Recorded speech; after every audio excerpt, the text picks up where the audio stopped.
आज का दिन था मेरा जिस पे मैंने अपनी भी केयर करनी थी और ये देखिए जी ऑयल मैंने लगाया हुआ था और शावर लिया, कपड़े चेंज किए, चुटकी बजाई और काम हो गया। सुबह से मैंने लगाया हुआ था सर पे ऑयल, उसको मैंने दिए थे तकरीबन 2 घंटे, तो उसके बाद फिर मैंने अपने बाल जो है वॉश कर लिए।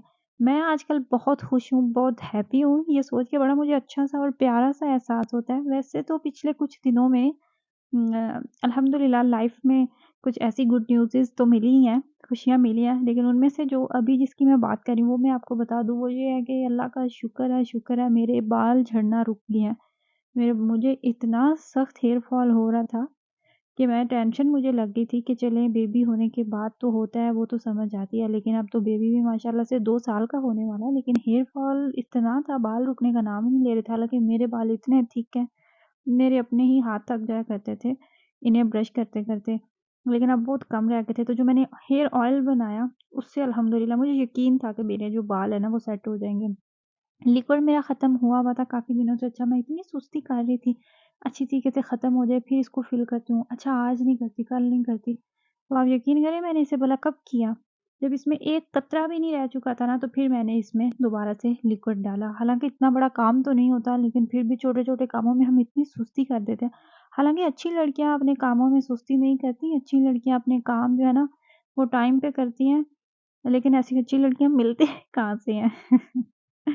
मुझे अब करनी थी क्लीनिंग और आज मैंने घर में भी बड़ी खूब तरीके से की क्लीनिंग, क्योंकि अब ठंड भी आ चुकी है, तो जब मोपिंग करते हैं ना, फर्श गीला होता है तो बड़ी मुश्किल से ड्राई होता है। तो फिर मेरी ये भी कोशिश होती है कि बच्चे एक दफ़ा रश ख़त्म हो जाए, साइडों में लग गए तो फिर मैं करूँ, क्योंकि एक जब इनको कहा जाता है ना, नफ़्सियात होती है इंसान की ऐसी, उसे जिस काम से मना किया जाता है ना, तो वो काम बार-बार दोबारा करते हो। सेम ऐसे बच्चे देखने में तो इन पे बड़ा प्यार आता है, लेकिन इनके कसम से ऐसे काम होते हैं ना कि खून गरमा देते हैं।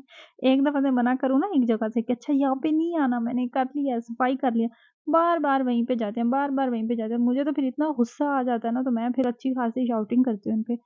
एनीवेज़ वैक्यूम क्लीनिंग सारे घर से की, एक दफ़ा सारा जो है ना अच्छे तरीके से मैंने मशीन के साथ सफाई कर ली और अब मुझे करनी है मोपिंग। उसके लिए मैंने यहाँ पे लिया अपना मोपिंग बकेट ली। अच्छा मुझसे ये भी किसी ने पूछा था कि आपने ये कहाँ से ली? तो मुझे नहीं था आइडिया कि ख़ैर हो सकता है बहुत से लोग नए भी आते हैं जर्नी में या कुछ लोग और तरह की चीज़ें यूज़ करते हों।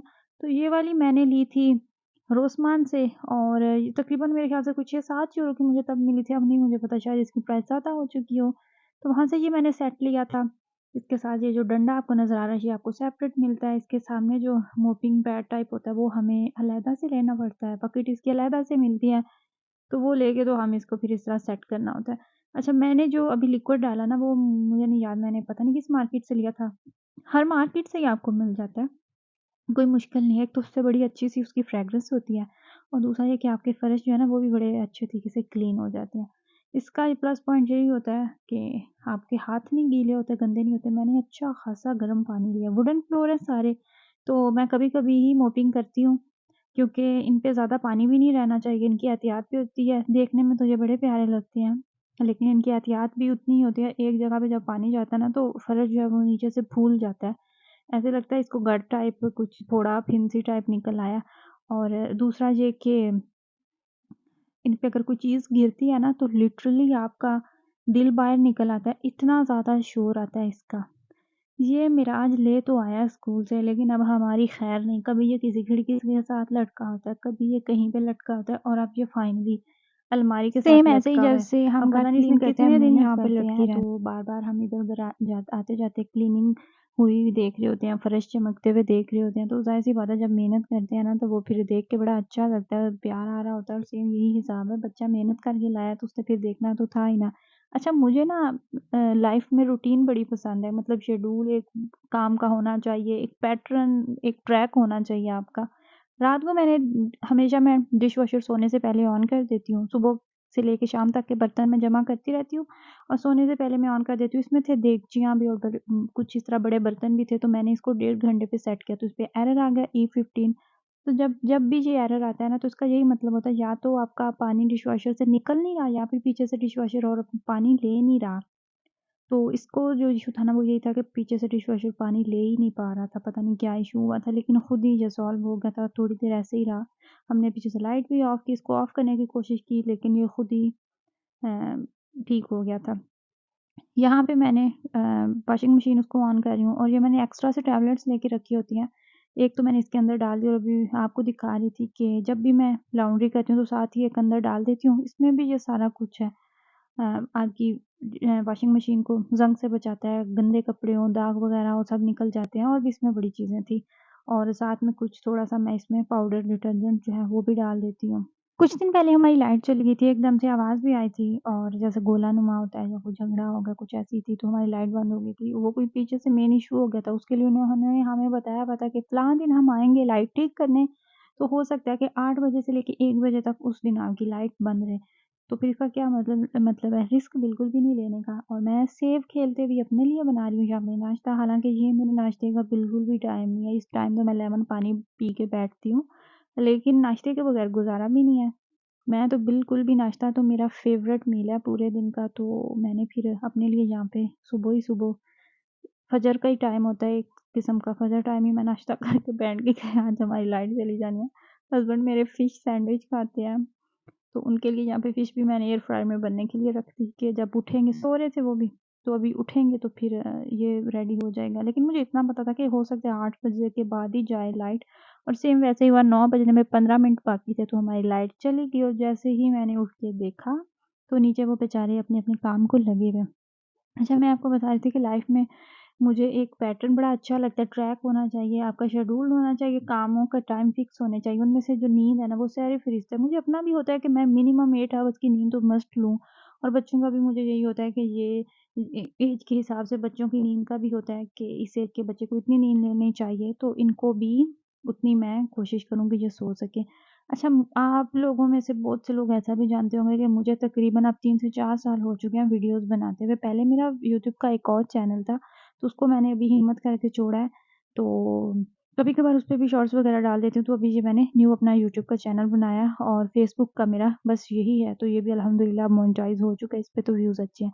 लेकिन मेरे हस्बैंड मुझे कब से कहते हैं कि छोड़ दो वीडियोज़, तुम अब ना बनाया करो, ये तुम नहीं चलेंगी। उनका मानना ये है, मुझे भी ख़ैर कहीं न कहीं ऐसा लगता है कि लगता था इनफैक्ट कि पाकिस्तान में वो कहते हैं पाकिस्तान से अगर वीडियो अपलोड की जाए ना पाकिस्तान में रह के तो फिर व्यूज़ जो हैं वो उनके चांसेस होते हैं तो व्यूज़ आपके आते हैं। लेकिन मुझे ऐसे पहले लगता था सेम ऐसे ही पाकिस्तान में कुछ लोग कहते हैं कि नहीं हम बाहर जाएँगे तो हमने भी व्लॉगिंग करनी है, वीडियोज़ बनानी है तो पाकिस्तान से बाहर जाके बनाएँगे। लेकिन ऐसा होता नहीं है। मुझे लगता है कि सब किस्मत की बात है, लक पे डिपेंड करता है। जब आपकी वीडियो निकलना होती है ना तो कोई आपका कंटेंट नहीं देखा जाता, कोई आपकी वीडियो की क्वालिटी नहीं देखी जाती। कुछ चीज़ भी नहीं मैटर करती, आप बातें कैसे कर रहे हैं, बस आपकी लक होती है तो वीडियो आपकी मिनटों में वायरल हो जाती है। मैंने कुछ लोग ऐसे भी देखे हैं जो बस पकड़ के मोबाइल घुमा देते हैं, तो उनकी वीडियोज़ जो है ना वो लाखों में चली जाती है, इतने अच्छे उन्हें व्यूज़ आते हैं।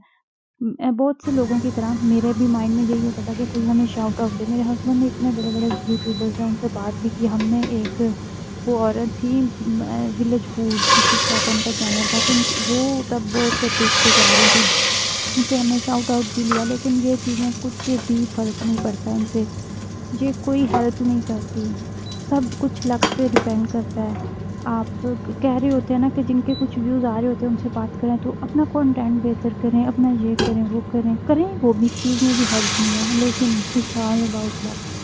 लक चलती है ना, लक साथ देती है, अल्लाह ताला का हुक्म होता है ना तो मिनटों में आपकी वीडियो वायरल हो जाती है। मेरी एक फ़िज़ूल सी वीडियो फेसबुक पेज पे वायरल हो गई और उस वीडियो ने मेरा वॉच टाइम पूरा किया, मुझे सब्सक्राइबर्स दिए, सब कुछ किया, मेरा तो ख़्याल भी नहीं था उस तरफ। तो बस यही बात है, जब होने पे आता है ना तो देरी ही नहीं लगती। लेकिन मैं ये कहती हूँ कि मैं वीडियोज़ भी छोड़ दूँ, मैं बस मेहनत कर रही हूँ तो मैंने करते रहना है। और दूसरा ये कि मुझे शौक है, मुझे पसंद है और इस तरफ लेके आने वाले भी मुझे मेरे हस्बैंड ही थे, लेकिन अब मेरा मुझे खुद अच्छा लगता है। मुझे इतनी आदत हो चुकी है, तो मैं कहती हूँ मैं सिर्फ़ फ़ारिग होती हूँ, जॉब तो मैं नहीं करती। तो इसी तरीके से चलो एक आपकी रूटीन सेट होती है, तो आप कुछ ना कुछ कर रहे होते हैं बिल्कुल फ़ारिग बैठने से भी, तो आपकी एक ये भी जॉब ही होती है कि आप वीडियोज़ बना रहे हैं, फिर एडिटिंग कर रहे हैं, फिर वॉइस ओवर कर रहे हैं। तो मुझे अच्छा लगता है तो मैं इसे कंटिन्यू रखूँगी, बाकी जैसे अल्लाह ताला का हुक्म हुआ, हो जाएगा। आप हिम्मत नहीं हारें, दिल से साफ रहें, मुखलिस रहें, किसी का हसद ना करें, किसी का दुःख ना करें और किसी से जेलस मत हो। आपका सिला आपके काम का अल्लाह ताला आपको ज़रूर देते हैं। आपको मेहनत का फल ज़रूर मिलता है। दुआओं में याद रखिएगा। अल्लाह हाफ़िज़।